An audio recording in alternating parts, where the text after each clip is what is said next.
Vamos a comenzar en esta primera ronda. A Mariana, a Patricia y a Manuel les pedimos también que al comenzar a responder nos hagan un mapa pequeñito, sintético, para entender quiénes son sus equipos, dónde están, qué diversidad de tareas o de responsabilidades tienen, para que todos podamos entender las estrategias e ideas que fueron tomando, fueron en el contexto de qué equipos de personas, ¿no?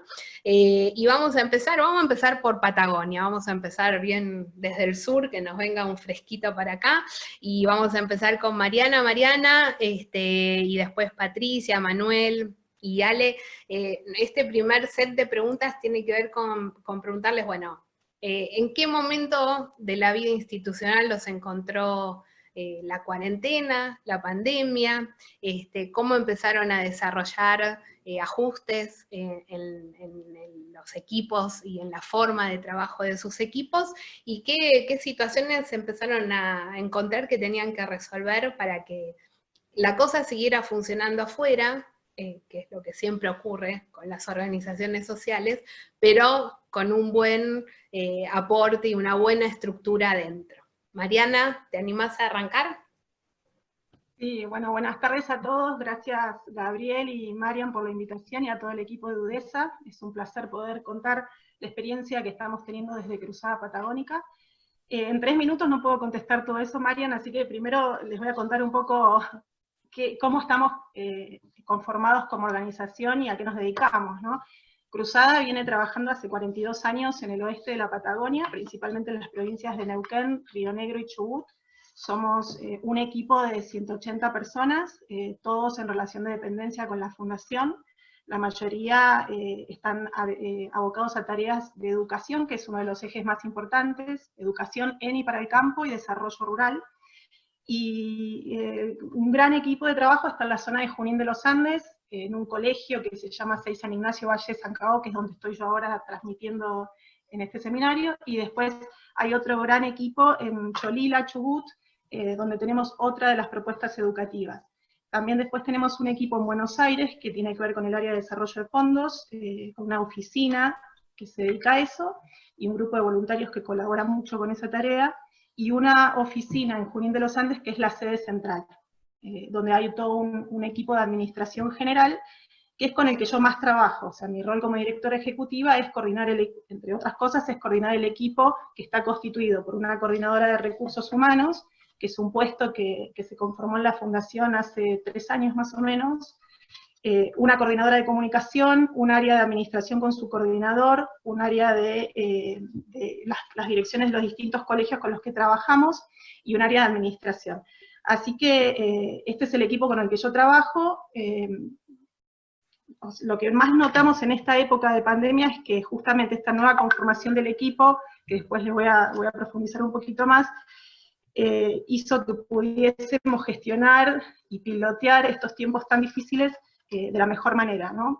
Hicimos bastante trabajo con una psicóloga institucional que ella nos decía que justamente cuando los equipos previo a una situación de crisis no están del todo bien conformados, atravesando la situación de crisis, las fisuras salen más a la vista, y con mucho orgullo tengo que decir que la conformación actual del equipo, junto con las direcciones de los colegios, nos ha permitido surfear este gran desafío de la pandemia con todas sus grandes limitaciones de forma buena, muy buena. Hasta ahí, María, no tengo que seguir con alguna otra reflexión. No te escucho. ¿Cómo organizaron los primeros ajustes cuando empezó la cuarentena? Bueno, ¿cuáles fueron las grandes medidas? Sí. Bueno, básicamente nosotros somos una organización muy territorial. O sea, todo nuestro trabajo está muy enfocado en el trabajo en el territorio con el poblador rural. Nosotros en los colegios recibimos chicos del campo, que esa es nuestra población meta, tenemos residencias estudiantiles para que ellos puedan estar acá. Todavía 1 de cada 4 chicos de la zona rural de la Argentina no tienen acceso al secundario, nosotros les brindamos esa posibilidad. Y después también el poblador rural, porque nuestra misión es acompañar el desarrollo integral de los pobladores rurales del oeste de la Patagonia. Entonces somos una organización que nuestra esencia de trabajo y nuestra tarea está en el campo. Y bueno, y al no ser una actividad esencial, no pudimos salir más, no nos pudimos subir a las camionetas para que el técnico de desarrollo vaya a hacer tareas al campo, los chicos que están en los parajes rurales no han podido venir a nuestros colegios, nuestros docentes no han podido venir tampoco al aula o a la parte técnica, porque son colegios agrotécnicos, entonces sostener la cuestión pedagógica no es nada fácil, porque no es dar historia virtual, sino que también hay materias productivas, como, no sé, el tema de los forrajes, o producción de ovinos, producción de cerdos, no se pueden llevar a cabo desde la virtualidad, entonces fue un enorme desafío, y quizás una de las angustias institucionales más fuertes en todo este tiempo fue justamente siendo una organización que le pone mucho el cuerpo físicamente, al no poder salir, al no poder subirnos a las camionetas para recorrer los parajes, al no poder recibir a los chicos de campo, eso creo que fue lo que más nos costó y nos cuesta transitar como equipo. Pero hicimos distintas acciones, sostuvimos muchísimo el trabajo virtual de las reuniones de equipo. Ya al tener una oficina en Buenos Aires, gente en Cholila, Chubut, gente en Neuquén, algunos en Río Negro, de por sí ya teníamos un ejercicio de la gestión administrativa de la virtualidad. O sea, ya usábamos Zoom, ya nos juntábamos, pero el trabajo en terreno, o sea, la dimensión del trabajo en terreno es la que más sufrió esta angustia de no poder llevar la tarea de la misión adelante, por lo menos como estábamos acostumbrados, y nos llevó un gran esfuerzo a todos los que formamos parte de la institución a adaptarnos a nuevas formas de trabajo, con todas las angustias que eso nos puede generar a nosotros como personas con una alta vocación de servicio y muy comprometidos con la tarea. Hemos llegado a reflexionar si nuestra misión, sin poder salir a territorio, no corría riesgo. Entonces, bueno, en ese marco de reflexión, al inicio de la pandemia, convocamos una psicóloga institucional para que nos ayudara como equipo directivo a reflexionar el sentir, o sea, no la gestión, porque la gestión iba por otro lado, pero sí lo que nos provocaba, los sentimientos encontrados y las angustias que nos provocaba el no poder salir a territorio como estamos acostumbrados o recibir a los chicos del campo, no poder llegar con la propuesta educativa a los chicos que están bien en el medio de la Patagonia. Entonces, desde ahí buscar alternativas de solución y alternativas de sanidad institucional, como lo mencionó la coordinadora de comunicación nuestra, buscamos como una solución de salud institucional para poder atravesar este periodo de crisis de la mejor manera posible. Hubo un enorme esfuerzo por parte de los equipos directivos de los colegios, que con gran orgullo lo digo, han hecho un trabajo increíble, pero bueno, en el fondo tanto los directores de los colegios como el equipo directivo general de la Fundación teníamos estos espacios de reflexión de cómo nos sentíamos, qué nos provocaba la pandemia y todo este cambio de forma de trabajo y de no poder poner el cuerpo. Creo que la frase que más nos impactó a nosotros en todo este momento es: no podemos poner el cuerpo como siempre lo pusimos en 42 años. Bueno, ¿qué hacemos? Y ahí quedamos reflexionando. Hasta acá digo estas cosas, después si querés avanzamos con las otras. Bárbaro, vamos entonces a invitarla a Patricia Kahane de SEDACA. Patri, si querés contarnos, bueno, cómo están conformados los equipos de SEDACA y cómo fue el switch a esta nueva realidad, a esta nueva situación.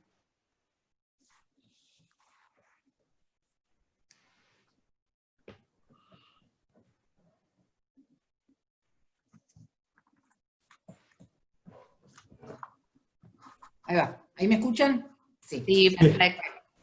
Bueno, en principio, gracias por la invitación, Gabriel, Marian, equipo. La verdad es que un gusto para mí estar compartiendo este panel con ustedes. Brevemente, como hizo Mariana, les cuento un poco de la Fundación SEDACA. La Fundación SEDACA es una organización judía que nació hace 29 años para atender las necesidades de la población más vulnerable. Nosotros somos una organización de trabajo social, y trabajamos en el campo de la alimentación, la vivienda, la salud, los medicamentos y la educación, acompañando a personas y a familias que estén en situación de vulnerabilidad. Desde un enfoque que es multidisciplinario y que es integral, damos respuesta a miles de personas a través de un abordaje que mira mucho el caso por caso. O sea, en tiempos normales, el funcionamiento de la Fundación se realiza de un modo descentralizado a través de 14 centros de atención social que tenemos distribuidos en Capital Federal y Gran Buenos Aires, y al cual cada uno de los individuos o familias que son atendidos por la Fundación están referenciados, si se quiere, al modo del modelo del médico de cabecera, o sea, cada una de las familias que son atendidas por la Fundación están referenciadas en forma permanente y sostenida con un trabajador social que participa y que está en uno de nuestros centros de atención social y que funciona no solamente desarrollando el rol fundamental de un trabajador social que tiene que ver con la orientación social, con la búsqueda de alternativas conjuntas, con la detección, digamos, de cuáles son las necesidades de esa familia y con la derivación a los programas transversales, digamos, como son los programas de salud, de educación y de medicamentos, ¿se entiende? Con lo cual, nosotros tenemos de por sí una estructura que está descentralizada, no es que la fundación está toda en un edificio, digamos, en 14 lugares distintos que a su vez están alocados en otras instituciones, con lo cual nosotros no tenemos edificios propios, funcionamos en escuelas, en clubes, en templos, digamos, en otras organizaciones, están distribuidos los centros de atención social. Luego tenemos el banco de medicamentos de la Fundación atiende a alrededor de 35.000 personas en el país, y es uno de los bancos de medicamentos más importantes del país porque no dependan del Estado. El banco de medicamentos funciona en otro lado y tiene su equipo de farmacéuticos, de asistentes administrativos, hay una enorme tarea administrativa también vinculada al banco de medicamentos, y un batallón de voluntarios que diariamente clasifican los medicamentos que recibimos por donación para transformarlos en tratamientos útiles, con lo cual hay un grupo de alrededor de 100 voluntarios que en forma alternada cumplen un horario, digamos, en la clasificación de medicamentos. Luego tenemos un negocio solidario que se llama Tzedek y que funciona en otro lugar y donde vendemos electrodomésticos reparados y otras cosas, y que esto es una fuente de financiamiento para la organización. Y luego hay una oficina central de la Fundación donde están básicamente los equipos de desarrollo de fondos, el equipo de comunicación, la administración central, a la cual reportan también, digamos, matricialmente, diría, todos los centros de atención social, y el Banco de Medicamentos, y Tzedek, y, digamos, todos estos satélites que tenemos por ahí, con lo cual, a ver, es una estructura descentralizada de 85 personas, en forma permanente, de unos 600 voluntarios, que a lo largo de todo el año no todos tienen responsabilidad semanal, muchos tienen responsabilidad semanal, otros tienen responsabilidades mensuales, otros participan ocasionalmente para algunos eventos fijos, pero todos trabajamos presencialmente, o sea, estamos acostumbrados a estar muy comunicados, estamos acostumbrados a que no compartimos toda la fundación el mismo espacio físico,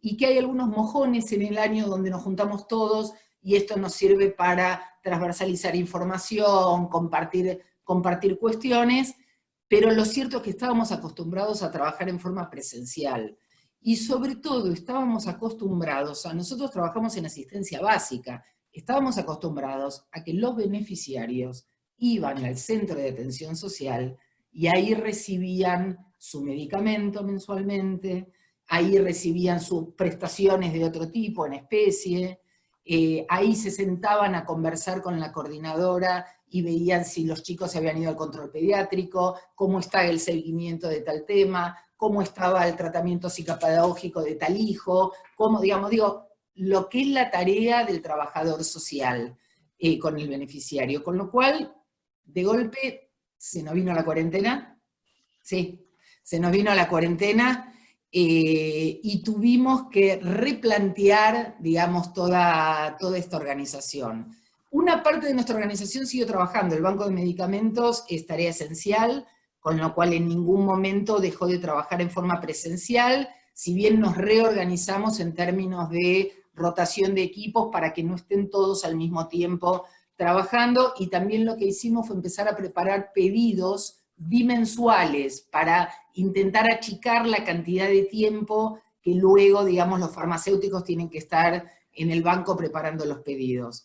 La atención pasó a ser virtual, cada trabajador social atendiendo desde su casa y por teléfono o por computadora, digamos, también tengo que transmitir que aumentó mucho la demanda en este tiempo, con lo cual, digamos, no solamente fue el seguimiento de los casos, sino el aumento de la demanda y el armado de programas nuevos para la incorporación de nuevos beneficiarios que, producto de la interrupción de las redes de ingresos, nunca lo habían sido antes, pero ahora están necesitando ayuda, con lo cual esto implicó para el mismo equipo de trabajo una duplicación también del trabajo.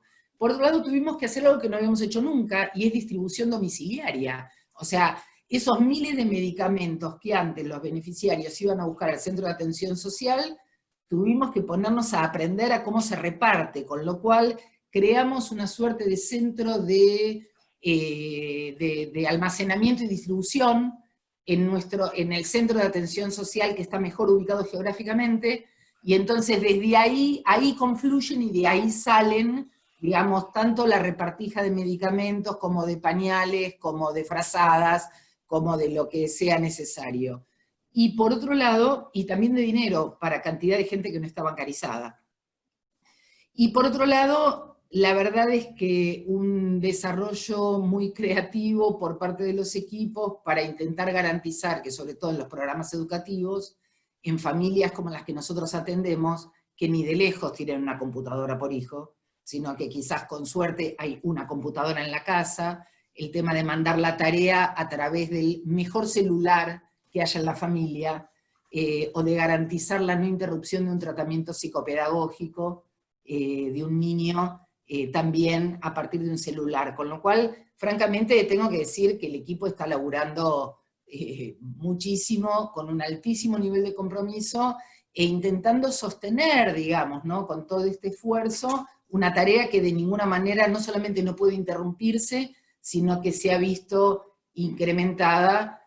Hoy no es el caso de hablar de las problemáticas sociales, pero las problemáticas sociales están muy agravadas, con lo cual esto obviamente impacta sobre los equipos de trabajo que les toca, digamos, hacer algo con esto, ¿no? Listo, seguimos después. Buenísimo, bueno, un primer muy buen panorama en dos organizaciones. Vamos a la tercera. Manuel Jaramillo, ¿estás por ahí? Hola, Mariana. Nos dirás desde dónde, porque tu paisaje nos trae ahí en el fondo un poco de naturaleza, cosa que esperábamos de alguien de vida silvestre, obviamente.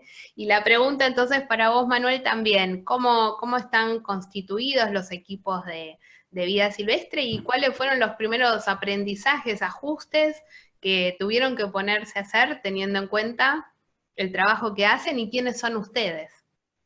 Bueno, muchas gracias, Mariana, por la invitación, y a Udesa en particular. Es un placer y es un orgullo poder compartir este tiempo con ustedes, con los expositores y con los participantes, ¿no? Así que muy agradecido. Bueno, en realidad lo que les traje fue algo de lo que muchos anhelamos en este espacio en el cual estamos encerrados y confinados, ¿no? Unos recuerdos de ese tiempo en el cual podemos estar más en los lugares que nos gustan.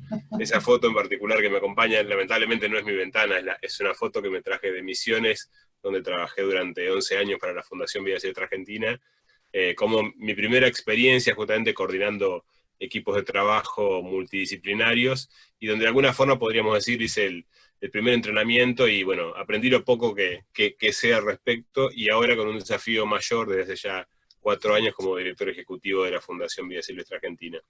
Bueno, considerando que lo han hecho las chicas, y bueno, también me parece interesante para quienes nos escuchan, muy resumidamente, la Fundación Vida Silvestre se crea en 1976 con el objetivo de conservar la naturaleza y promover un mundo en el cual las personas vivan en armonía con la naturaleza, vinculado a las prácticas productivas también.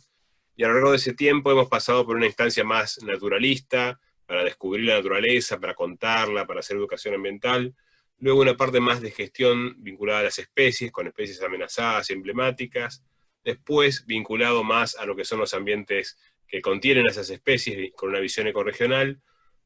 Perdón. Y ahora, más que nada, focalizados también en lo que son los paisajes, tanto los paisajes costero-marinos como los paisajes terrestres. Y en ese contexto, desde 1977 hasta ahora, hemos contribuido a crear parques nacionales, a la sanción de algunas leyes ambientales que han sido referentes en Argentina, a la promoción de buenas prácticas agrícolas, ganaderas, forestales, y es un poco en el ámbito en el cual nos movemos, ¿no? También trabajamos mucho en lo que es la incidencia en la política pública, y aún en las empresas, buscando alianzas transformativas, generando estos cambios que a veces cuesta, pero que cuando empiezan a funcionar, traccionan a una escala mucho mayor lo que podemos hacer nosotros con nuestra capacidad operativa. Somos seguramente en tamaño de organización los más chicos que lo que comentaban las chicas. En este momento somos 45 personas que trabajamos en 3 oficinas.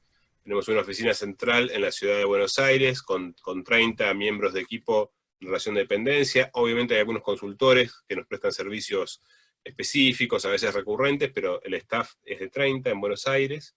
Hay 4 personas en la oficina de Mar del Plata, donde coordinamos el programa marino, y 6 personas en la oficina de Puerto Iguazú, de donde se coordina el paisaje el programa de paisajes terrestres, que llamamos ahora, antes era el programa de selva misionera.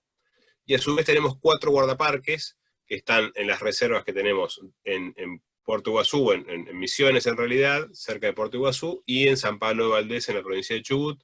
Esos guardaparques generalmente hacen guardias cruzadas, viven en su casa 15 días y van 15 días a trabajar en la reserva. En el caso de San Pablo es un poco más extenso el tiempo, y eso hace que, bueno, no sean personal de oficina frecuentemente, a veces van a las oficinas para cuestiones de operativas, de planificación o de reportes, pero en el día a día su trabajo va de su casa a las reservas en periodos bastante largos.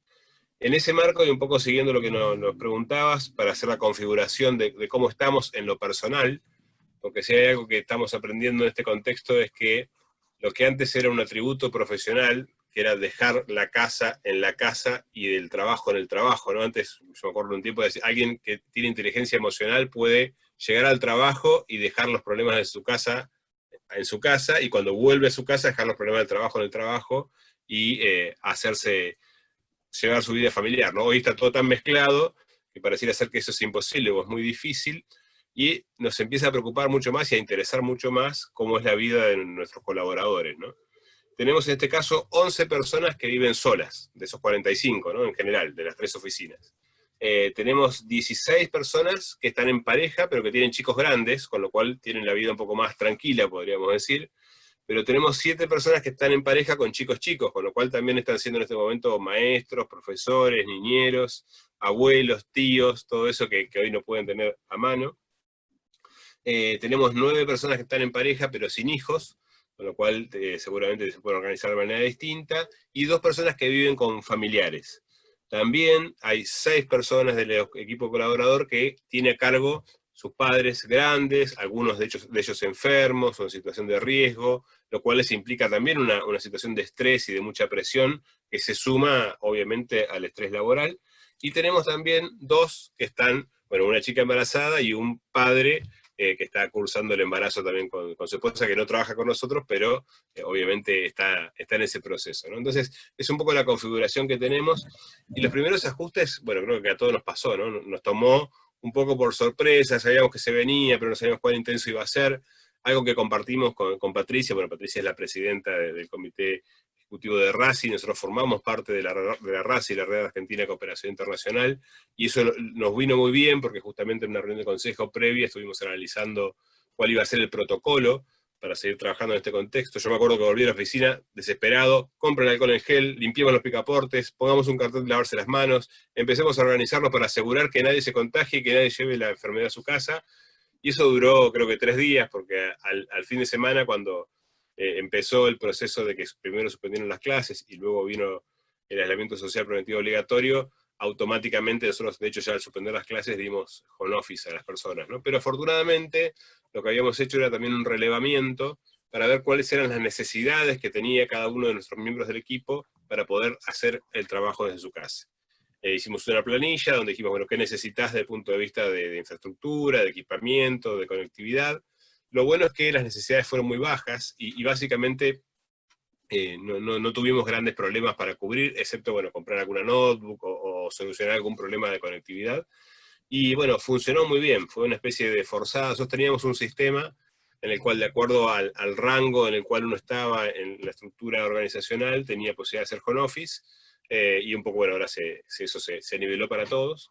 Y también lo otro, sí, el tiempo institucional en el cual nos encuentra con un plan estratégico 2018-2025, que implicaba un cambio fuerte en la estructura, en el organigrama funcional y el cual estábamos implementando. Esto que te comentaba, el programa Selva Paranaense pasó a ser un programa de paisajes terrestres con mayor amplitud, y eso nos hizo que haya gente nueva. En este contexto también incluimos 2 colaboradores nuevos que entraron en plena pandemia, y una tercera que empezó a trabajar el 9 de marzo y ya el 16 entramos en este sistema, ¿no? Entonces, tenemos 3 personas que están, que son, bueno, poco menos del 10%, el 8% del equipo, que está iniciando ahora con este sistema, lo cual también es innovador. Así que bueno, con eso un poco resumo la situación del equipo en este momento.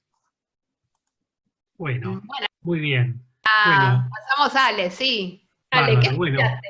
¿Qué escuchaste acá? ¿Qué escuchaste en otros lugares por donde vos Buenísimo. A ver, otros sumes?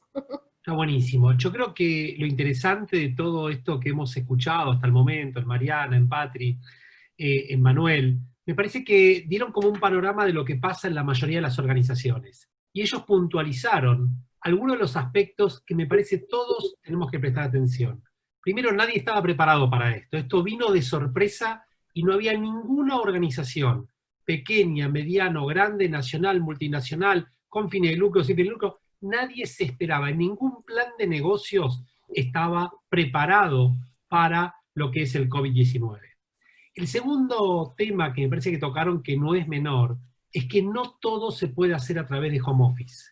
Hoy decimos con total y absoluta naturalidad, bueno, home office, primero no todo el mundo tiene la infraestructura, segundo la conectividad es compleja en Argentina, en Latinoamérica en general, y en Argentina en particular, es cara, lenta y se corta cuando querés. Y obviamente no todos tienen en su casa las condiciones requeridas como para poder trabajar de esta manera. El otro aspecto que me parece que es no menor es cuando empezamos a combinar los diferentes planos en un solo espacio. Nosotros teníamos bien diferenciado el plano laboral, el plano social, el plano personal, el plano familiar y el plano íntimo. Hoy los 3 planos están en un solo lugar que a veces no tienen las condiciones ni siquiera para uno de todos ellos. El otro aspecto que me parece que señalaban es que empiezan a emerger nuevas necesidades y nuevas oportunidades de inserción de las organizaciones sin fines de lucro donde pueden contribuir en muchas cosas que no estaban presentes previamente. El otro aspecto que aparece tanto en organizaciones con fines de lucro como sin fines de lucro, que este tiempo de pandemia genera mayor cantidad de trabajo y mayor estrés en todas las personas que participamos del ecosistema. Y esto tiene que ver porque al trabajo tradicional tenemos la presión de la tecnología si funciona o no funciona, la presión de las cuestiones de la casa, las cuestiones de ocuparse de los niños, de los adultos mayores, de planchar, limpiar el baño o hacer la comida, digamos, que antes muchas veces estaba como distribuida esta tarea y hoy se concentra. El otro tema que me parece que hay que considerar son las diferentes situaciones por las cuales pasa cada persona. Y cuando se ven los niveles de ansiedad, de depresión como principales indicadores que hoy se están midiendo, empiezan a incrementarse en ciertas poblaciones, especialmente si están solos, si tienen que cuidar a adultos mayores, los que tienen un niño, el otro día me decían, hay un estudio que dice, los que tienen un niño están más estresados que los que tienen 2 niños en la casa, y a su vez los que tienen más de 3 ya tienen como ese tema resuelto. Son algunas cuestiones que hoy se están analizando. Y el otro tema, que me parece que es no menor que lo señalaron, es que hasta hace 6 meses, todos nosotros hablamos de la palabra protocolo, como una cuestión del protocolo parecía de las fiestas o de ceremonial. Y hoy todos, en todas las organizaciones, incorporamos protocolos. Me parece que es una muy buena introducción para la que vamos a hablar y los temas que vienen ahora, Marian. Buenísimo. Gracias, Ale. Muy buen síntesis de qué cosas, de qué caminos empezamos a abrir, ¿no? Y ahora me gustaría volver a dar la vuelta a las preguntas y Patri, quisiera preguntarte a vos, ¿no? Hablábamos y nos están empezando a llegar las preguntas de los participantes. Palabra clave en el título de este seminario, ¿cómo motivar? ¿no? Y hablábamos con vos el otro día la importancia de las herramientas de comunicación interna, por ejemplo, ¿no? Entonces, si vos tuvieras que contar por dónde encarrilaron, por dónde empezaron a encontrar que pasaba la motivación en este contexto que vos y todos fueron describiendo, por dónde empiezan en Sedacá, qué está funcionando, estamos todos acá con la lapicera para empezar a anotar y aplicar. No sé si da para lapicera, pero con gusto comparto, digamos, las cosas que, bueno, que desde nuestro mejor sentido común, digamos, intentamos poner en práctica, ¿no?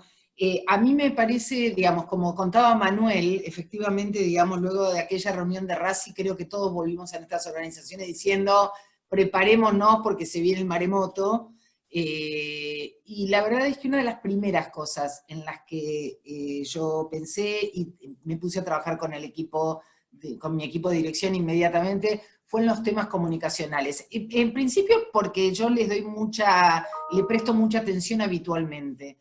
Y porque me parece que el ejercicio que había que hacer era, a ver, pongámonos en situación de imaginarnos, cada uno de nosotros trabajando en sus casas. No nos vamos a cruzar casualmente en ningún lado. Con lo cual, lo que no decidamos decir no será dicho. ¿Se entiende? O sea, no hay ninguna posibilidad, digamos, salvo que nos comuniquemos telepáticamente, y no nos daba el tiempo para enseñar telepatía, entonces tenía que quedar claro que había que instrumentar los canales de comunicación explícitos y manifiestos, porque por otro lado, estando cada uno en su casa, hay una completa relativización de todo lo que son los canales analógicos de comunicación, con lo cual, no habiendo cruce casual, y no habiendo analógico, digamos, no habiendo posibilidad de leer todo eso que matiza, que sazona, que tiene que ver con la gestualidad, con el cuerpo, con cómo lo digo y qué sé yo, entonces más vale que nos esforcemos mucho en que no demos nada por obvio. Todo lo que tengo que decir, lo tengo que decir. Todo lo que quiero que se enteren, lo tengo que comunicar. Y tengo que pensar en qué orden y de qué modo. Con lo cual nosotros instrumentamos desde el día 1 de la cuarentena, que fue un viernes, el 20 de marzo, algunas cuestiones. La primera es, en todos los equipos de trabajo, reuniones diarias de equipo. 15 minutos, 10 minutos, pero el día comienza a la mañana con una pequeña reunión de equipo. Yo insisto que nosotros trabajamos sobre necesidades básicas, con lo cual todo el equipo estaba hasta acá de trabajo, teniendo que recibir llamado de gente, digamos, preocupada, digamos, y teniendo que resolver situaciones. Con lo cual, todos los equipos a la mañana, reunión breve, los equipos de recaudación, los equipos de asistencia social, los equipos de comunicación, yo con el equipo de dirección conmigo, reuniones breves, pero para ver cómo estamos, hay alguna novedad, qué pasó de nuevo, qué incendio hay que apagar, a qué nos vamos a dedicar hoy, a quién hay que hablar por teléfono, digamos, todo esto diariamente. La segunda cuestión es, yo implementé ese mismo viernes un mail que lo llamé Sedacá en cuarentena, que en realidad son 2 mails, uno al equipo completo de la fundación y otro a mi comisión directiva. Digamos, yo todos los viernes, cuando lo empecé a hacer, pensé que iba a haber Sedacá en cuarentena 1, 2, 3, 4. Vamos por el Sedacá en cuarentena 12, lo sigo sosteniendo, pero lo sigo sosteniendo porque todos los viernes me encuentro con alguna respuesta de alguien y digo, lo siguen leyendo. La verdad es que ese mail tiene un único objetivo y es mantener la foto grande. O sea, que la gente no pierda sentido, digamos, porque hay algo que es muy difícil, como decía Ale recién, hay algo que es muy difícil desde la casa y donde uno está solicitado en 1000 tareas simultáneas, digamos, y que antes por ahí no sucedían todos al mismo tiempo y en el mismo espacio. Entonces me parece que es muy importante la cosa de la preservación del sentido. Entonces es un mail muy coloquial, donde yo les cuento cada viernes qué es lo que tuvo de notoria esa semana, en el área asistencial o en el área de recaudación. Si no hay nada particular para contar, porque ya entramos en una especie de nueva normalidad, entonces, ¿en qué le voy a contar todas las semanas? ¿Cómo estamos atendiendo? Ya se lo saben de memoria. Entonces por ahí comparto un mail de agradecimiento de alguien, o comparto alguna, digamos, nada, alguna novedad, alguna noticia, algún artículo, es poner en común. Por otro lado, otra cosa que también viene sucediendo es que en términos comunicacionales, sigo hablando, hay una cierta de achatamiento de la pirámide, en el sentido de que yo creo que este es un momento donde hay que cuidar mucho, hay que tener mucho ojo en el malentendido, justamente por esto de que no están habilitados todos los canales habituales que estamos acostumbrados de la comunicación. Y en ese sentido, reducir eslabones es reducir ruido, a mi juicio. Con lo cual, lo que hemos implementado es algo que por ahí antes no hacíamos tanto, y es reuniones más aplanadas. Me refiero a que todas las partes que tienen que estar involucradas en la implementación de una decisión estén presentes. Con lo cual, la verdad es que garantizamos información compartida, opiniones compartidas y líneas de acción compartidas. Si esto lo vamos a mantener post cuarentena, no lo sé, pero está resultando interesante, sobre todo para todas aquellas situaciones que nos están demandando algún cambio en el modo de hacer habitual de las cosas. Y la última cuestión que quiero decir es lo siguiente. A mí me parece que estamos en un momento de agendas ameba, ¿no? Donde todo pareciera que se desdibuja y los límites están muy corridos, y son las 11 de la noche y uno sigue respondiendo mails, y sobre todo durante los primeros, digamos, primer mes y medio, fueron de una demanda terrible, donde no hubo fin de semana, no terminaba el día nunca. Entonces a mí me parece que en estos contextos, donde las distinciones habituales de la vida, como decía Ale, ¿no? Entre lo público y lo privado, el trabajo y el descanso, está tan desdibujado, y donde al mismo tiempo la gente tiene una exigencia permanente de conexión y hay una mirada puesta en la conexión, yo creo que una responsabilidad nuestra cuando conducimos equipos es cuidar la desconexión. Y esto es un ejemplo que se da desde arriba para abajo. La verdad es que yo más de una vez, porque esto nos debe pasar a todos, supongo, son las 11:30 de la noche, estoy ya por dormirme y me acuerdo de un tema. Y la verdad es que tengo el celular al lado y podría mandar un mail. Y estoy disciplinada a no hacerlo, porque un mail mío entrando en el celular de otro a las 11 de la noche es de algún modo vivido quizás como una exigencia de respuesta. Y la verdad es que la gente tiene derecho a estar desconectada en algún momento. Tiene derecho a no recibir mails míos a las 11 de la noche en un contexto donde estamos todo el tiempo en una especie de loop de conexión. Me parece que esto es cuidar a los equipos, digamos, y cuidar un poco también la salud mental de los equipos. Por ahora, esto. Gracias, Patri. Fuiste ahí respondiendo justo varias preguntas de los participantes. Y voy con la misma pregunta, Manuel, a Vida Silvestre. ¿Cómo fueron encontrando las formas para mantenerse motivados, para ir sorteando dificultades, para no perder el rumbo?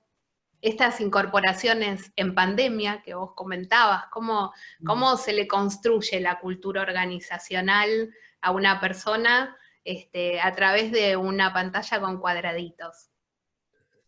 Bien, realmente es todo un desafío, y aparte es un desafío para el cual creo que no hemos estado del todo preparados, ¿no? Estamos ensayando y aprendiendo y quizás equivocándonos y corrigiendo.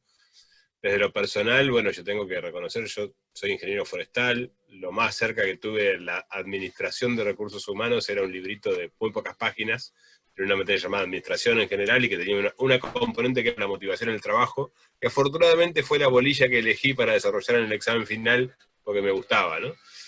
Antes de eso también soy maestro mayor de obra, con lo cual también la parte esa más de las habilidades comunicacionales y demás están un poco diluidas. Y eso hace justamente, también que voy a cerrar la puerta, porque lo que pasa siempre en nuestras casas, tenemos presencia de gente y hay que mantener el silencio.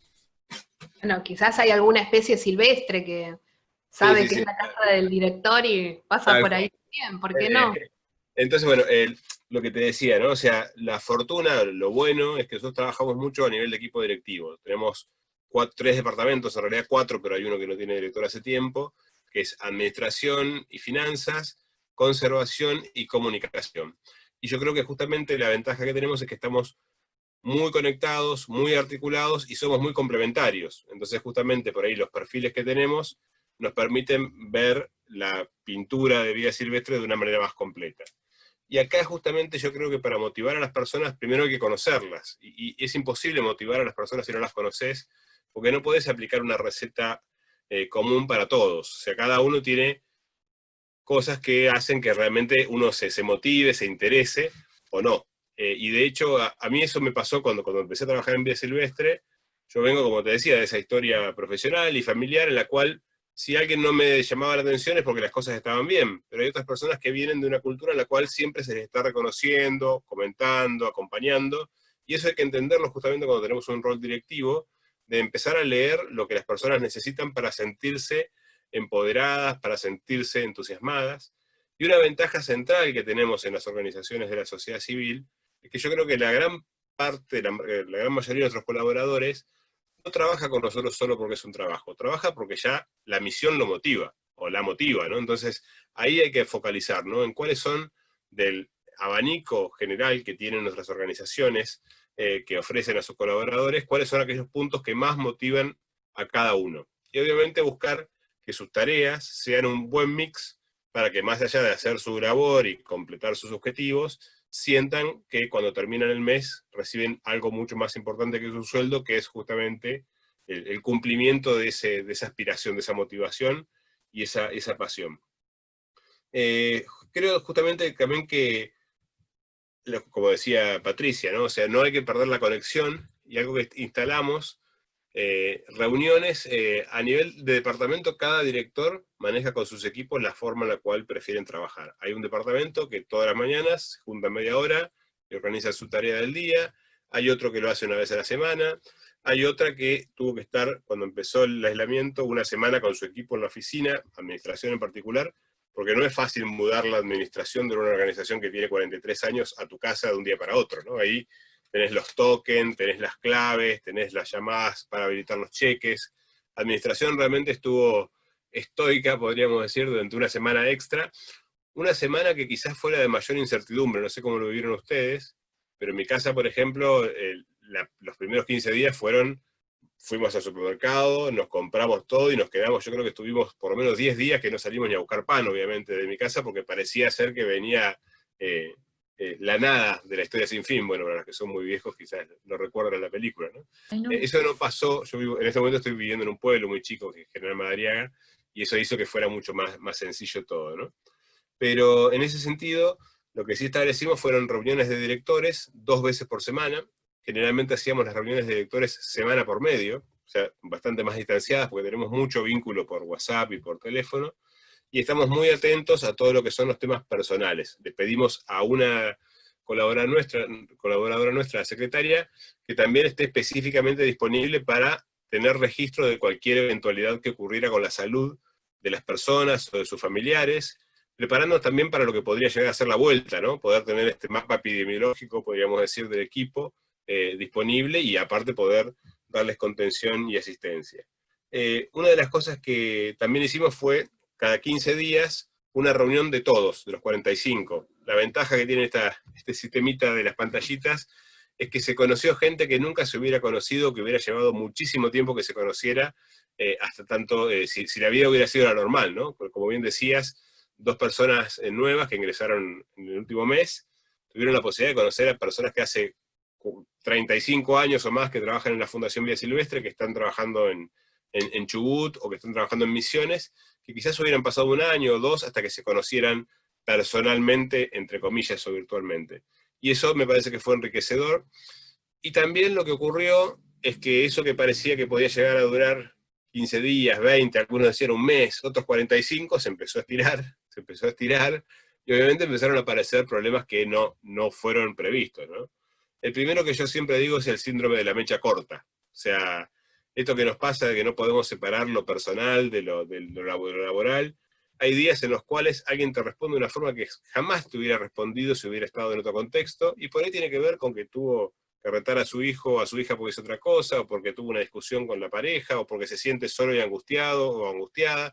Entonces, empezar a poder ponerse en una clave distinta para entender a las personas y cómo responden, y ser muy cuidadoso, ¿no? Yo creo que esta mecha corta que todos hemos tenido en algún momento, hay que analizarla y hay que intentar cortarla antes de que lleve a la explosión, porque si hay explosiones en estos tiempos, puede ser muy complejo.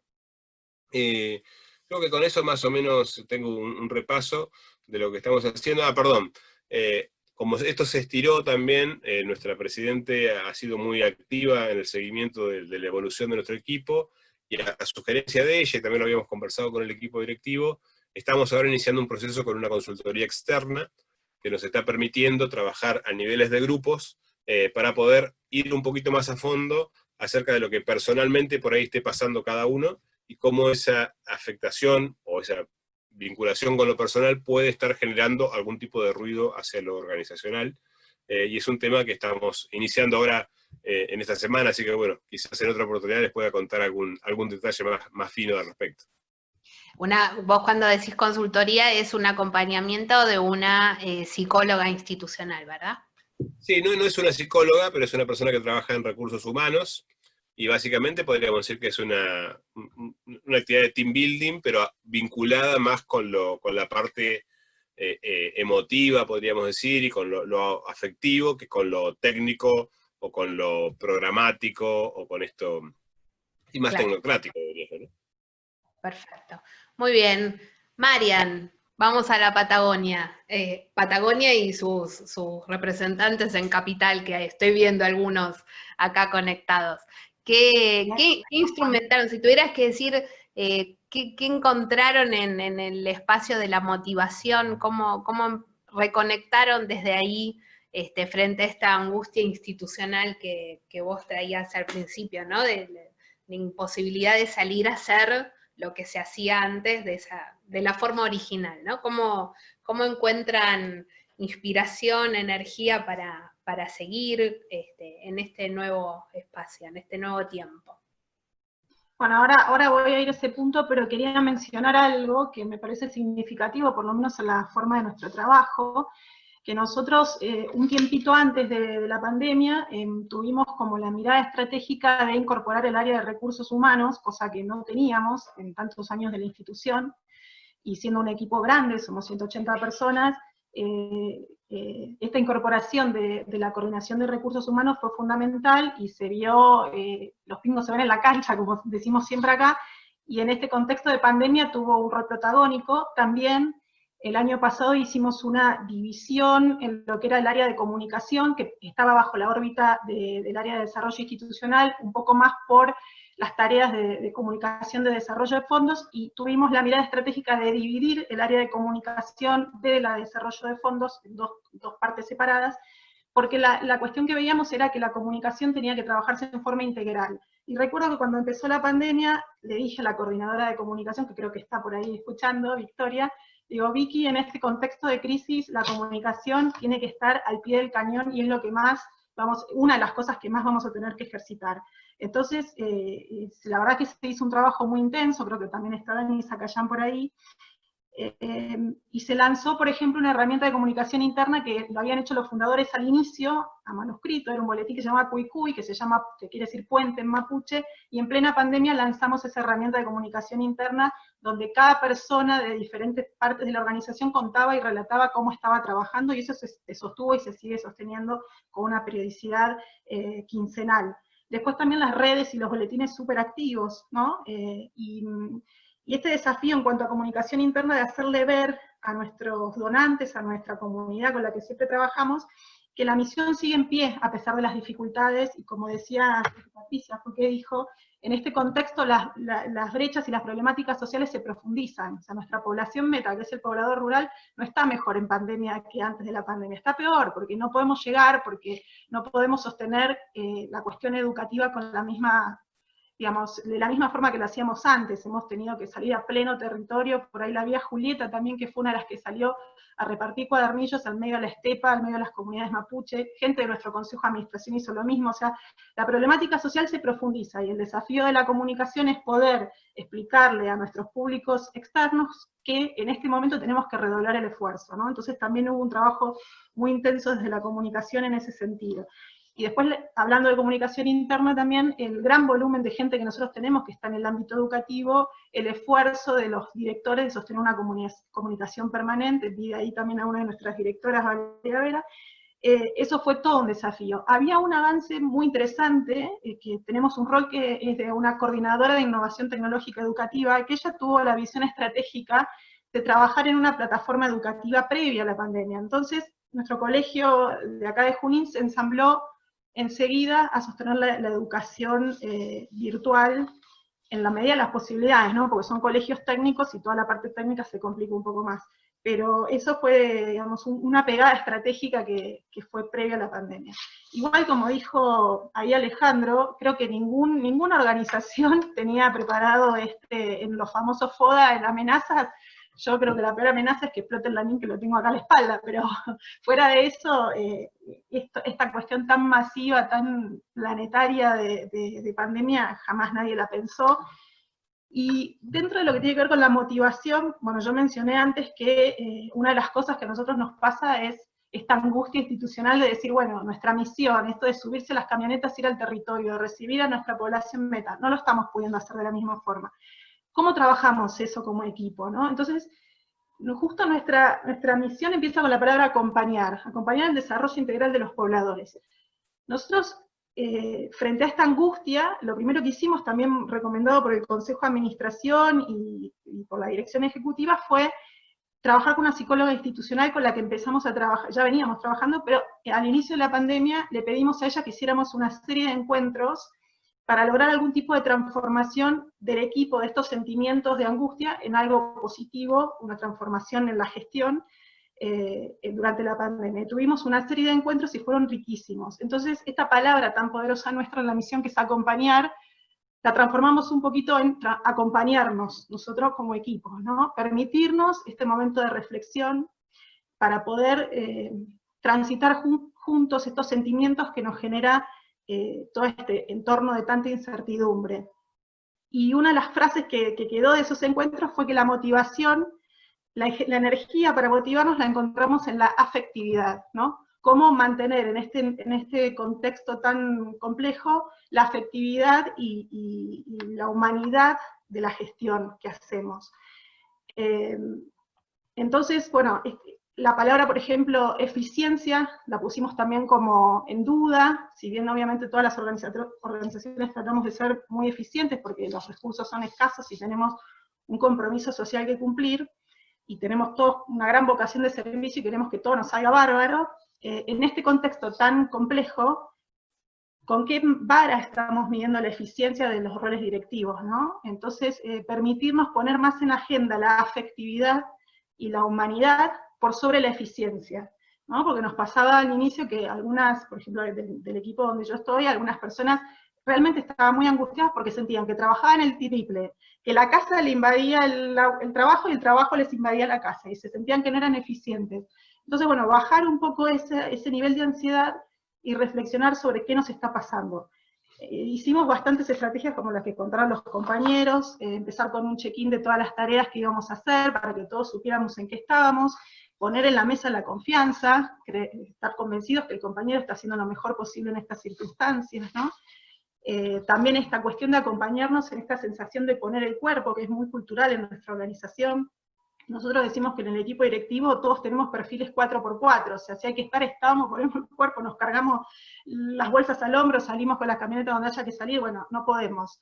¿Cómo nos acompañamos en ese sentido también? Bueno, estas fueron todas cosas que fuimos haciendo, y también cosas muy simples, como preguntarle al compañero cómo está. Cuando iniciamos las reuniones de equipo, la primera pregunta es, ¿cómo estás?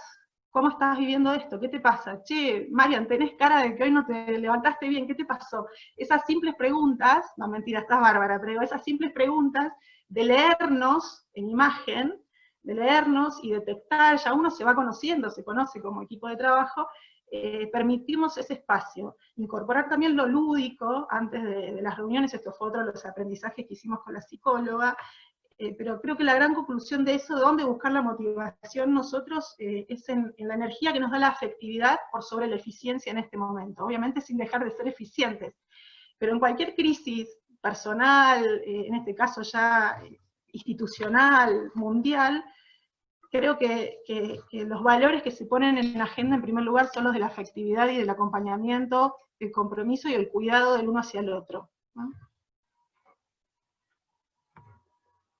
Gracias, Marian. Bueno, Ale, a ver qué haces con todo esto. Tremendo desafío. A ver, 2 o 3 cuestiones que fui tomando nota y que quería compartirles.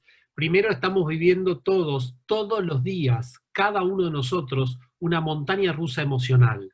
No es que hay una sola emoción que tenemos, sino que todos los días tenemos una montaña rusa emocional. Y algo que está generando esta pandemia es lo que Satya Nadella, el número 1 de Microsoft a nivel mundial, decía, que estamos perdiendo el capital social de conectarnos. Como decía Patri antes, la tecnología está buenísima porque podemos reunir a 50 personas, o acá hay 170 personas que no hubieran estado. Sin embargo, hay un montón de aspectos que nosotros no lo podemos visualizar a través de la pantalla. Y acá viene un fenómeno paralelo al cual todos ustedes hacían referencia indirecta, que es lo que se llama el Zoom fatigue. Todas las personas tienen fatiga de Zoom, porque es muy fácil decir a cualquiera, venía un Zoom, venía un Zoom, venía un Zoom. Pero hay un efecto simple para que seamos conscientes. Nosotros no estamos todos los días frente a un espejo mirándonos la cara. Cuando estamos en el Zoom, ya solamente el hecho de mirarnos las caras, ya nuestra propia cara, nos genera un estrés adicional. Ni que hablar si no anda la tecnología, ni que hablar si tenemos que conectarnos la voz, que esto, que el otro, bueno, todo lo que significa. Otra palabra que apareció mucho en los tres comentarios que me impactó es la palabra cuidado. Y es tal vez la palabra que más las organizaciones en este momento están tratando de considerar. ¿Cómo cuidar a la gente? Y hay que tener como una especie de sensibilidad especial, esta afectividad que decía Mariana, que tiene que ver con la humanidad, y donde la efectividad es reemplazada por la afectividad, que a su vez genera muchos mejores resultados, porque acá hay otro tema que no es menor. Nos empezamos a acostumbrar a trabajar de esta manera. Y es un poco lo que Patri decía como la nueva normalidad, pero la realidad es que hoy estamos hablando de nuevas normalidades, porque esto va dinámicamente cambiándose permanentemente. Y el aspecto del cuidado hoy se ve muy vinculado con conocer a cada persona. Cada colaborador tiene una realidad diferente cada día y en cada momento de cada día. Con lo cual el trabajo de los líderes es enorme, adicional a todo lo anterior. Ahora hay algo que me parece que también los tres lo decían, y en las organizaciones sin fines de lucro me parece que cada vez está más presente, y es el concepto del salario emocional. Ninguna de las personas que trabaja en una organización como la que trabajan ustedes, trabaja exclusivamente por el salario, sino por su salario emocional. Ahora, obviamente, el salario también es importante. ¿Cómo mantenemos el equilibrio para motivar a través del salario emocional? Pero cuando sabemos que también la gente tiene un montón de necesidades que también hay que cubrir, y es un temazo para todos ustedes. Quiero cerrar con un comentario que me parece importante, y Manuel hacía referencia a esto, en una conferencia que hizo hace muy pocos días para más de 10.000 personas, Dave Ulrich hacía una relación que me parece clave, lo que vos hablabas de mecha corta. Él lo que decía es, cuando aumenta la presión, disminuye la tolerancia. Todos nosotros estamos viendo un periodo de mayor presión y de menor nivel de tolerancia personal, entre las parejas, entre las familias, entre las organizaciones, con los estados, etc. ¿Cuál es la respuesta a este menor nivel de tolerancia? La serenidad, la humanidad, son como los dos antídotos que podemos utilizar. La serenidad a veces es simplemente la capacidad de... Son 3 segundos que nos tomamos para responder, con lo que Manuel decía, en vez de quemar la mecha, bueno, lo que hago es darme ese espacio para que en mi cerebro entre oxígeno y no tenga la respuesta primaria y precaria que todos tenemos cuando estamos cansados, cuando tenemos hambre, cuando tenemos sed, cuando tenemos sueño, cuando estamos realmente un poco más complicados. Y en días como estos, en los cuales esta montaña rusa emocional nos lleva a que en cualquier momento podemos rápidamente estar presos, de este incremento de la presión y disminución de la tolerancia, obviamente la paciencia, la serenidad y la humanidad nos van a brindar esa capacidad de tener mayor afectividad y lograr, obviamente, mucho mejor la conexión con todas las personas con las cuales trabajamos. Importante, ¿no? Esto de respirar hondo, esto nos lo llevamos todos hoy. Gracias, Alejandro, por esta hilvanación de todas las experiencias que trajeron las tres organizaciones. Hacemos nuestra última ronda de preguntas. La pregunta obviamente tiene que ver con darle oxígeno, ¿no? A todos y a sus cabezas como líderes también, ¿no? Pensemos el futuro. No voy a decir qué día, pero sabemos todos que en algún momento vamos a terminar esta etapa y vamos a ir volviendo quizás de pronto, de a poco, de diferentes formas, a una realidad sin tanto cuadradito, ¿no? Que si tuvieran que decirlo en un minuto, Patri, Manuel, Marian, ¿qué se quieren llevar de esta etapa como aprendizaje organizacional y personal de ustedes a la próxima etapa? ¿Qué creen que queda como buen aprendizaje? ¿Qué prioridad? ¿Qué cosas se llevan apuntados para ese día de la vuelta? ¿No? ¿Querés, Patri, arrancar? Bueno, dale. A ver, yo creo que hay aprendizajes como de distintos tipos. Por un lado me parece que un poco también, como antes lo decía Mariana, contando en relación a su propia experiencia de su organización, yo creo que un aprendizaje es que todo lo invertido en términos de alineación, o sea, en términos de foco de los equipos en relación a la misión, nunca sobra. Y en los momentos de crisis, funciona, digamos, como la argamasa, como la amalgama, como aquello que le da consistencia, digamos, y para mí esto ha sido un enorme aprendizaje que creo que nos llevamos todos, cuando también volvamos al trabajo presencial. La otra cosa, y a fuerza de parecer una propaganda de Nike, es, parece que nada es imposible. Yo cuando nos tocó pasar a trabajar todos en cuarentena, verdaderamente había ciertas cosas... Patri, es de Adidas, se mueren los de Adidas si te escuchan, ¿eh? Perdón, peor aún. No se preocupen, vamos a pedirle auspicio para nuevos seminarios a los dos. Profesional. Queda claro que me dedico a otra cosa, ¿no? Nada, digo, la verdad es que había situaciones que eran completamente impensadas, desde la atención virtual a situaciones serias, esta cuestión de poder cubrir todas las necesidades en lo que yo comentaba antes de la distribución de medicamentos, por ejemplo, o la atención de beneficiarios nuevos, o por ejemplo, el desarrollo de actividades de recaudación. Si a mí me hubieran dicho que íbamos a hacer una especie de caminata solidaria virtual, yo hubiera dicho, están todos locos, y sin embargo la verdad que hicimos caminata virtual, hicimos baile virtual, está todo el call center trabajando cada uno desde su casa y no se ve, y decíamos, ¿cómo va a salir la campaña? Y las campañas están resultando bien, digo, la verdad es que evidentemente hay una enorme capacidad de aprendizaje, y mucho de esto nos lo vamos a llevar de vuelta en la medida en que volvamos a una situación más o menos similar a la anterior. Yo creo que hay aprendizajes que también tienen que ver con que no sé por dónde le vamos a encontrar la vuelta, pero que va a haber que encontrarle la vuelta, por ejemplo, y acá digo, teniendo en cuenta que todos los que estamos sentados en esta mesa grande de 170 y pico somos de organizaciones sociales, me parece que vamos a tener que pensar seriamente cómo incluimos en nuestras actividades de desarrollo de fondos el tema de que las renovaciones tecnológicas son cruciales, digamos, son críticas y son estratégicas. Digo, según el tipo de organización en los que nosotros estamos, por ahí le dábamos más o menos bolilla a la cuestión de, bueno, cuán conectados estamos, cuán buenos son los equipos que tenemos, qué capacidad de respuesta tenemos con esos equipos. Hablo de los temas tecnológicos, y cómo encontramos un donante que esté dispuesto a bancar eso. Me parece que todos estos temas son temas nuevos, que se agregan a nuestra agenda de los pendientes en la recaudación de fondos. Con lo cual yo creo que hay aprendizaje en todos los órdenes, digamos, pero fundamentalmente Creo que el aprendizaje fundamental es, digamos, que hay cosas que pensábamos que eran imposibles y sin embargo no lo son, y aún así hay tareas que de verdad es mejor que sean presenciales.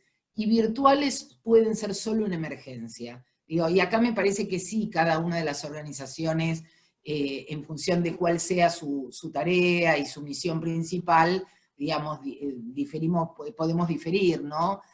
Pero en lo que hace a la Fundación Tzedakah, yo digo, no es reemplazable el encuentro cara a cara con un beneficiario, no es reemplazable el encuentro, digamos, la reunión de equipo cara a cara, sobre todo en ciertas situaciones. ¿Podemos trabajar así en emergencia? Podemos. Lo hemos aprendido, lo hemos mejorado muchísimo, hoy estamos muchísimo más tranquilos que lo que estábamos a principios de abril.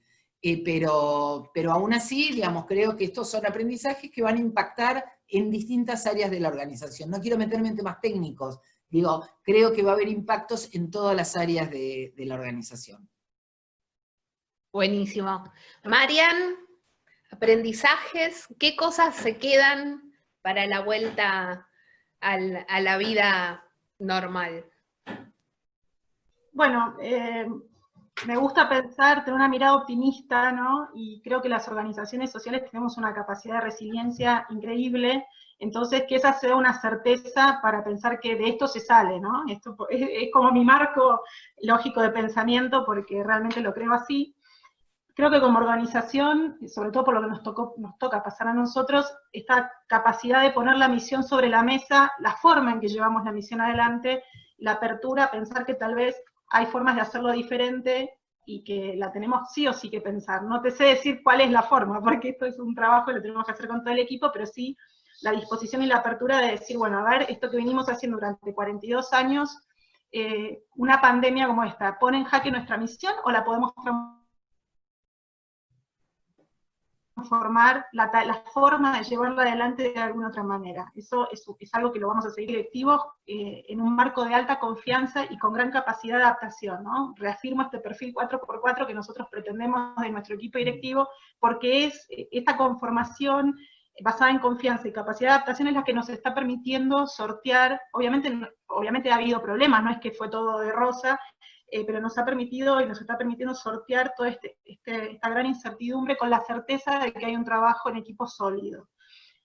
Permitirnos también como organización recibir ayuda de otros, ¿no? En este caso la psicóloga institucional que nos acompañó en un proceso de co-creación de este tránsito por la pandemia, fue súper útil, lo es, hoy a la mañana tuve una reunión con ella y la coordinadora de recursos humanos, y es un aprendizaje constante, es una transformación de las angustias en algo positivo, que creo que como organizaciones nos tenemos que permitir hacerlo.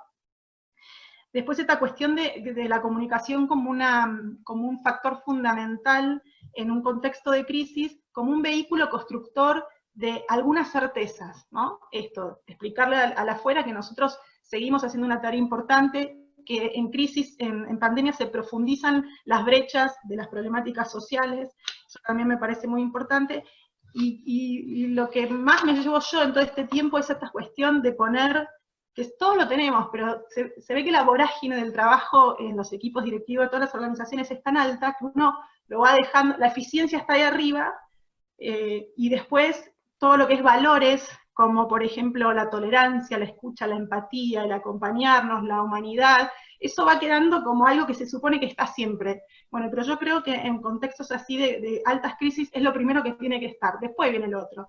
Y eso es un aprendizaje que como equipo nosotros lo charlamos mucho, y decimos ojalá esto que estuvimos aprendiendo ahora no se pierda cuando volvamos a la tarea habitual o a la forma de trabajo habitual.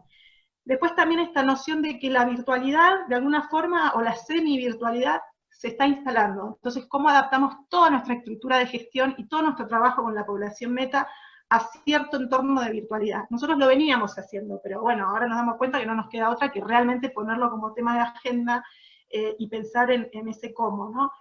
A mí particularmente me cuesta, realmente el mayor esfuerzo, en mi caso, es pensar cómo llegamos a una población meta que está en el medio del campo si no podemos llegar, porque en el medio del campo no hay conectividad, o sea, tenés que ir sí o sí físicamente. Bueno, eso es un gran desafío, no tenemos las respuestas todavía, hemos hecho unos esfuerzos enormes para poder llegar al que es bien población meta nuestro, Pero bueno, el gran aprendizaje es que tenemos que estar siempre abiertos al cambio y a la posibilidad de pensar cómo se avanza en este sentido. Y después también permitirnos desmitificar factores culturales establecidos en la institución. Bueno, ¿qué es poner el cuerpo? Nosotros decimos siempre que ponemos el cuerpo, nos inmolamos por la obra, bueno, ¿hasta dónde? ¿Qué es poner el cuerpo? ¿Estar 8, 10 horas, 15 en el terreno, o estar 8 horas atrás de la computadora, o estar Maca en Buenos Aires gestionando donantes?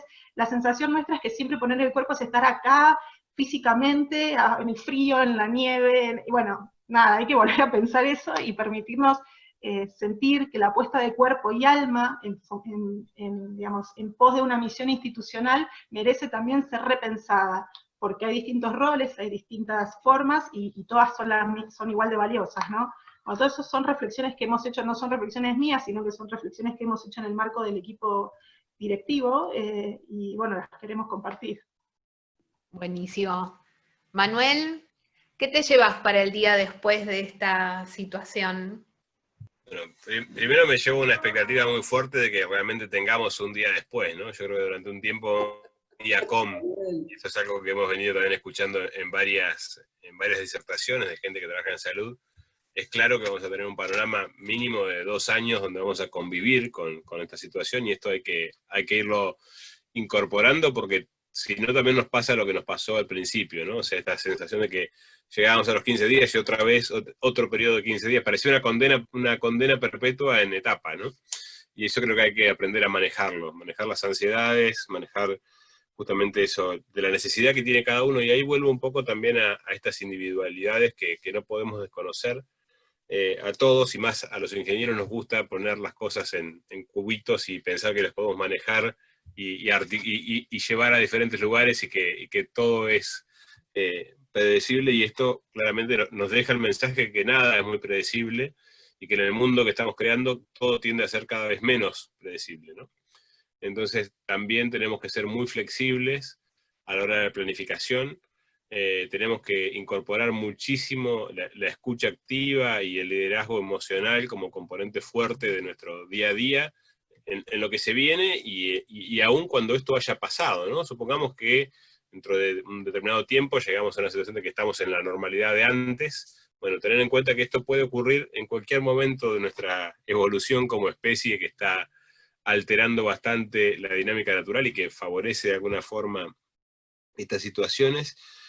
Y entender también que nuestro equipo es heterogéneo y que tiene brechas anímicas y brechas también, te diría, hasta tecnológicas, ¿no? O sea, en un grupo de personas como el nuestro hay una banda etaria muy distinta. Tenemos chicos que no llegan a los 30 años, y tenemos personas que están con más de 60, y esto hace que no para todos sea al principio tan fácil usar los medios de comunicación, usar los diferentes sistemas que hay, y los que va a haber, porque yo creo que esto también ha alimentado toda una industria de generación de sistemas y procesos que van a facilitar el trabajo domiciliario. Esto también ha despertado una especie de pequeño monstruo que estaba un poco latente, y empieza a haber casi una invasión, y pareciera ser que la nueva tendencia va a ser que las empresas no van a tener oficinas y que todos vamos a tener nuestra oficina en nuestra casa, obviamente con lo bueno y lo malo que eso puede traer aparejado. Yo creo que va a haber una mezcla, ¿no? Todo lo que podamos hacer de nuestra casa lo vamos a hacer.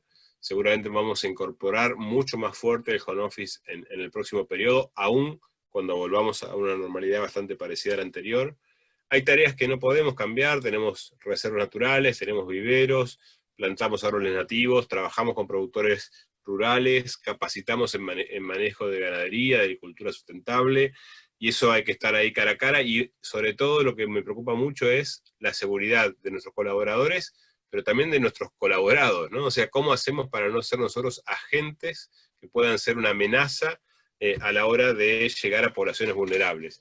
Y en esto no hay que ser descuidado, ¿no? En particular hemos colaborado bastante ahora en la región chaqueña, redireccionando algunos recursos que teníamos de unos donantes para asistencia primaria, algo que no solemos hacer, pero donde la situación es tan crítica que si llega a ingresar el virus puede generar un desastre sobre pueblos originarios, sobre comunidades rurales que están totalmente malnutridos, que tienen un montón de enfermedades preexistentes, donde si llega el virus se va a transformar en un endemismo, sin duda, en una endemia, y eso va a ser muy difícil de erradicar, y en eso hay que estar muy atentos, a tener esa flexibilidad también para poder cambiar en algunos casos de que sea necesario nuestra misión, nuestro foco, a cuestiones que sean mucho más humanitarias de alguna forma. Y ahí tomo un poco lo que decía Ale, obviamente este cambio que se hizo de la efectividad a la afectividad, y me vuelve el ingeniero, me parece que tenemos que trabajar fuerte en la efectividad, no tenemos que perderla, tenemos que potenciarla, y tenemos que usarla como una herramienta para potenciar la efectividad. Me parece que ahí hay que ser bastante hábiles, en el buen sentido de la palabra, ¿no? O sea, como líderes, identificar cómo a través de fortalecer la efectividad, mejoramos la efectividad y le damos continuidad. Y por último, para no extenderme demasiado, creo que a todos nos ha pasado empezar a focalizar y a pensar mucho más en lo que realmente es importante, en lo que realmente nos motiva, nos mueve, en lo que realmente necesitamos, en lo que realmente va a generar un cambio en nuestras vidas y en las vidas de las personas con las cuales queremos colaborar, o de las personas que queremos, ¿no? Y yo creo que a eso apuntamos en mucho de lo que estamos haciendo también en comunicación y en difusión, donde realmente la pregunta ¿es necesario volver a esa normalidad que anhelamos? ¿O realmente tenemos que construir otra normalidad? Y yo creo que eso no solo es para nuestra misión, sino también para nuestros equipos y nuestra forma de funcionar, un poco la reflexión y el pedido, ¿no? Que pensemos realmente la normalidad a la cual queremos volver y la construyamos juntos. Buenísimo. Bueno, tenemos ya un buen kit de cosas para llevarnos para pensar. Ale, a partir de estas cosas que las tres organizaciones están aprendiendo en vivo, ¿no? Porque esto no es con el diario del lunes, estamos en el proceso. ¿Qué recomendaciones nos harías para capitalizar esos aprendizajes que seguro son similares o semejantes a los de muchos de los que hoy están en nuestro auditorio, pero cómo no perdemos eso? Porque nos vemos, tenemos que arreglar un cafecito, el cafecito que nunca arreglamos. ¿Cómo de toda esta energía, estas 14 horas delante del Zoom de las primeras semanas, ¿no? Inolvidables para todos, cómo no nos olvidamos los aprendizajes de esta etapa, los sustanciales? Absolutamente. A ver, yo diría lo siguiente. Primero, todos nosotros pertenecemos a lo que se denomina la generación C. Somos la generación del coronavirus, del COVID-19, la generación de la cuarentena. Y a todos nosotros, dentro de algún tiempo, nos van a preguntar ¿qué hiciste durante el periodo del coronavirus, del COVID-19, de la cuarentena? Vamos a tener lo que se denomina el AC y DC. Antes del coronavirus, antes de la cuarentena, antes del COVID, después del coronavirus, después del COVID-19, después de la cuarentena. El tema es que ahora estamos en el guión, estamos como en el año cero. Y este es el momento de generar el pasado del futuro. Eso significa que en este momento, cada uno de nosotros estamos creando la nueva historia. Y yo coincido con Manuel, no vamos a volver a la vieja normalidad porque eso ya no existe más. También coincido con muchas de las cosas que dijeron Patri y Mariana. Y creo que lo que tenemos que entender, que la clave en todo esto es generar experiencias significativas, que sean experiencias memorables. Así como a cualquiera de nosotros nos preguntan qué estabas haciendo el 11 de septiembre, o qué estabas haciendo cuando voló la AMIA, o qué estabas haciendo cuando fue el atentado a la embajada, qué estabas haciendo en ese momento, bueno, qué experiencias significativas hacemos ahora.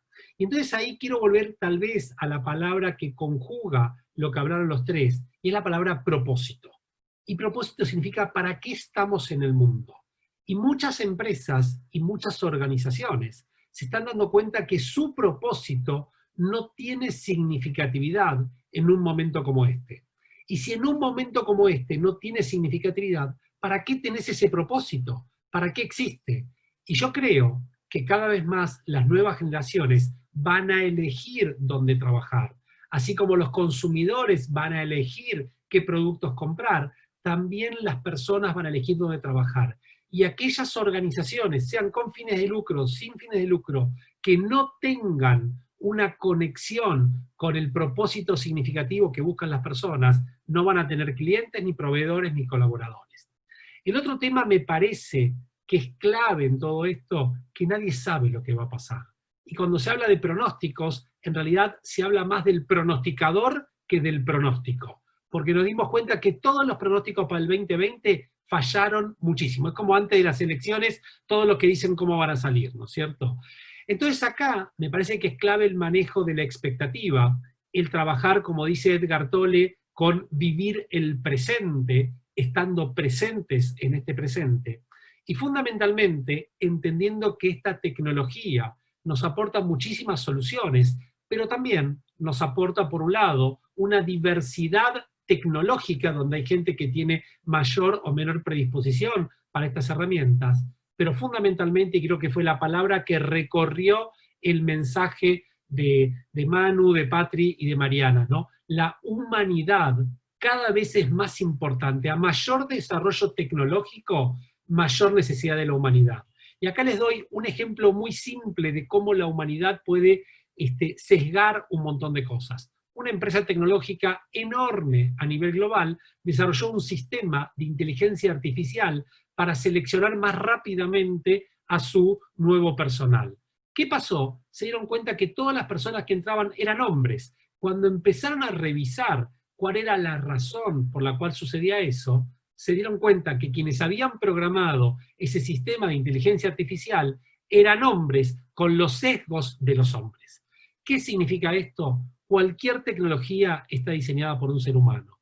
Y todos ustedes que tienen una misión tan importante en organizaciones de tanto impacto, con tanta gente, creo que son muy conscientes que la tecnología es un habilitador, pero nada sustituye la capacidad de las personas de generar una diferencia significativa. En este momento, para mí, Marian, lo más importante de entender es que el aprendizaje se da como se denomina, just in time, just in the context. Tenemos un nuevo modelo de aprendizaje que es aprender en el momento, en este contexto. Estamos aprendiendo un montón, hay que capitalizarlo, porque hoy estamos haciendo el liderazgo del mañana a partir de las experiencias significativas y memorables que generemos hoy. Porque lo que es memorable entra por dos lugares, por la cabeza, pero fundamentalmente por el corazón. Bueno, ¿qué digo después de todo esto? ¿No? Gracias, un gracias enorme, un aplauso silencioso podemos hacer a nuestros expositores, al equipo que estuvo en el back office y también a ustedes, porque como se habrán dado cuenta los que mandaron preguntas, todas sus preguntas fueron respondidas por los expositores en vivo, ¿sí? Sin titubeo. Así que una vez más les agradecemos mucho, sobre todo a los que nos acompañaron a lo largo de todo el ciclo, a Ale Melamed, a Patricia Cana, a Manu Jaramillo, a Mariana Battaglini, ahí que ahora tiene que salir a la nieve, de cerrar la escuela e irse a la casa bajo la nieve. Algunos quisiéramos estar en esa situación, seguramente. Y bueno, nos seguimos viendo. Lo que vamos a hacer ahora, como cierre de este seminario, como hacemos siempre, el equipo del CIS y del posgrado, Lucila, Cami y Laura, gracias por estar ahí.